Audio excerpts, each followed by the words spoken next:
Star પ્લસની ધમાકેદાર serial જનકે દર્શકોના દિલ અને દિમાગ પર છાપ છોડી દીધી છે. જનકે શરૂઆતથી જ ટીઆરપી લિસ્ટમાં પોતાનું મજબૂત સ્થાન બનાવ્યું હતું. જોકે છેલ્લા કેટલાક સમયથી હિબા નવાબ અને કૃષ્ણ આહુજા સ્ટાર જનકની ટીઆરપીમાં નોંધપાત્ર ઘટાડો થયો છે, જેના કારણે તે ટોપ 5માંથી પણ બહાર થઈ ગઈ છે.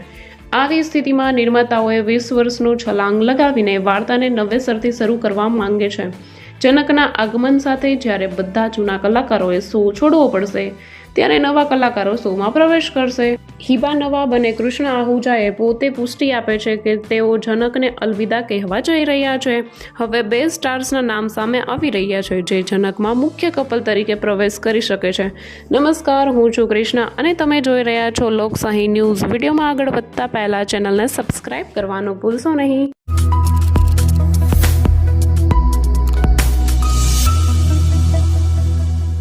ગોસિપ ટીવીના અહેવાલ મુજબ જનકના છલાંગ લગાવ્યા પછી અભિનેતા શોએબ ઇબ્રાહિમ મુખ્ય અભિનેતા તરીકે પ્રવેશ કરી શકે છે. એવું કહેવામાં આવી રહ્યું છે કે શોએબ ઇબ્રાહિમે જનક માટે એક મોક શૂટ પણ કરાવ્યું છે, પરંતુ નિર્માતાઓએ તેમના નામની મંજૂરી આપે છે કે નહીં તે અંગે હાલમાં સત્તાવાર રીતે કંઈ કહી શકાય નહીં. જો શોએબ ઇબ્રાહિમ જનકનો ભોગ બને છે તો તેના ચાહકોની ખુશી બમણી થઈ જશે, કારણ કે આ અભિનેતા લાંબા સમયથી કોઈ શોનો ભાગ નથી. હવે તમને જનકમાં આવનારા ટ્વિસ્ટ વિશે જણાવી દઈએ કે હવે આવનારા એપિસોડમાં શું થવાનું છે. સ્ટાર પ્લસની સિરિયલમાં જનકમાં દરરોજ નવા વળાંકો આવે છે. અત્યાર સુધી તમે જોયું હશે કે જનકની બહેન અર્શીએ વિહાનના પરિવાર સામે જનકના જુઠ્ઠાણાનો પર્દાફાશ કર્યો છે. તેણે બધાને કહી દીધું છે કે જેને બધા આવવાની માને છે તે આવવાની નથી. અર્શીએ સત્ય કહ્યા પછી વિહાન આખા પરિવારની સામે જનકને ટેકો આપે છે. તે પરિવારને કહે છે કે અવનીનું અવસાન થયું છે અને અવનીના મૃત્યુ પછી તેણે જંક સાથે લગ્ન કર્યા છે.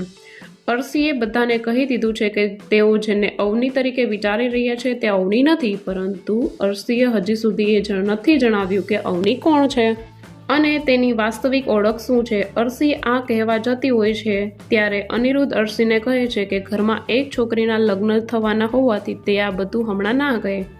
જ્યારે અનિરુદ્ધ અર્શી સાથે વાત કરશે ત્યારે વિહાન અર્શીને પણ કહેશે કે પ્રિયાંશીના લગ્ન પછી તે બધાને જનક વિશે કહી શકે છે. અહીં જનક વિશે સત્ય જણાવ્યા પછી વિહાનની માતા તેને કહેશે કે એકવાર પ્રિયાંશી લગ્ન કરી લેશે પછી તે તેના વિશે બધું જાણ્યા પછી જ નક્કી કરશે કે જનક આ ઘરમાં રહેશે કે નહીં. અર્શી દ્વારા જ વિહાનને અવનીનું સાચું નામ ખબર પડે છે.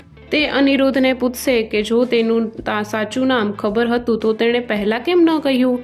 અનિરુદ્ધ એવું કહેશે કે કારણ કે તેઓએ તેના વિશે વાત કરી નથી, આ કારણે તેણે ક્યારેય નામ જાહેર કર્યું નથી. આગામી એપિસોડમાં તમે જોશો કે પ્રિયાંશીની હલ્દીની વિધિ શરૂ થવાની છે, પરંતુ પ્રિયાંશી ઘરમાં ક્યાંય જોવા મળશે નહીં. વિહાનની માતાને ખબર પડે છે કે પ્રિયાંશી ઘરે નથી. આ પછી વિહાનની માતાનો ગુસ્સો જંક પર ફાટી નીકળશે. જનક વિહાનની માતાને કહેશે કે પ્રિયાંશી તેના થવાના પતિ સાથે છે. આ જાણ્યા પછી વિહાનની માતા વધુ ગુસ્સે થશે. તે જ સમયે વિહાનની ભાભી પણ જંક પર ગુસ્સે થશે. તો મિત્રો, આ હતી જનક સિરિયલની મહત્વની અપડેટ. છતાં પહેલાં વિડીયોને લાઇક, શેર અને સબસ્ક્રાઇબ કરવાનું ભૂલશો નહીં.